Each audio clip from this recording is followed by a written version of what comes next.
সকাল থেকে ফের শুরু হয়ে গিয়েছে বাঘাযতীন হেলে পড়া ফ্ল্যাট বাড়ি ভাঙার কাজ। বৃহস্পতিবার সকালে সেখানে বুলডোজার নিয়ে পৌঁছে গিয়েছিলেন ফ্ল্যাট বাড়ি ভাঙার দায়িত্বপ্রাপ্ত পুরকর্মীরা। পরিস্থিতি সরেজমিনে খতিয়ে দেখতে দুপুর 1টার পর বাঘাযতীনে যাবেন কলকাতার মেয়র ফিরহাদ হাকিম। মঙ্গলবার রাত থেকেই 97 নম্বর ওয়ার্ডে ওই হেলে পড়া ফ্ল্যাট বাড়ি ভাঙার কাজ শুরু হয়েছিল। বুধবারও সারাদিন চলেছিল কাজ।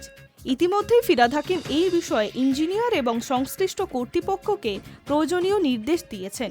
প্রসঙ্গত, কলকাতা পুরসভার বিল্ডিং বিভাগের দায়িত্ব তাঁরই হাতে। ওই এলাকার আশেপাশের বাসিন্দাদের যাতে কোনো সমস্যায় পড়তে না হয় তাও নিশ্চিত করতে বলেছেন ববি।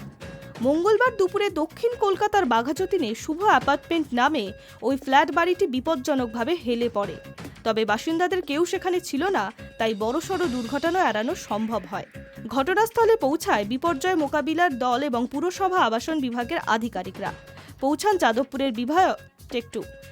যাদবপুরের বিধায়ক দেবব্রত মজুমদার এবং স্থানীয় কাউন্সিলর তথা মেয়র পরিষদ মিতালি বন্দ্যোপাধ্যায়। কলকাতা পুলিশের ডিসি বিদিশা কলিতা দাশগুপ্তও এলাকায় যান। রাতেই এই নিয়ে এফআইআর দায়ের হয় নেতাজি নগর থানায়। শুরু হয় বাড়ি ভাঙার প্রক্রিয়া। ঘটনার পর থেকেই ওই বহুতল প্রমোটার সুভাষ রায়ের খোঁজ পাওয়া যাচ্ছে না।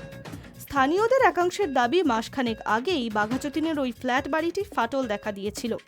বিপজ্জনকভাবে হেলে পড়েছিল বাড়িটি। গত 17ই ডিসেম্বর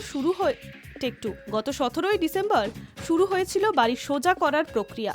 সেই সময় ওই ফ্ল্যাটের বাসিন্দাদের সরিয়ে নিয়ে যাওয়া হয়।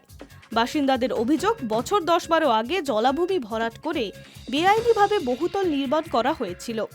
4তলা বাড়ি নির্মাণের অনুমোদনও ছিল না বলে অভিযোগ করছেন তারা। যদিও এই দায় বাম সরকারের ওপরেই চাপিয়েছেন Firhad Hakim. Hi news network.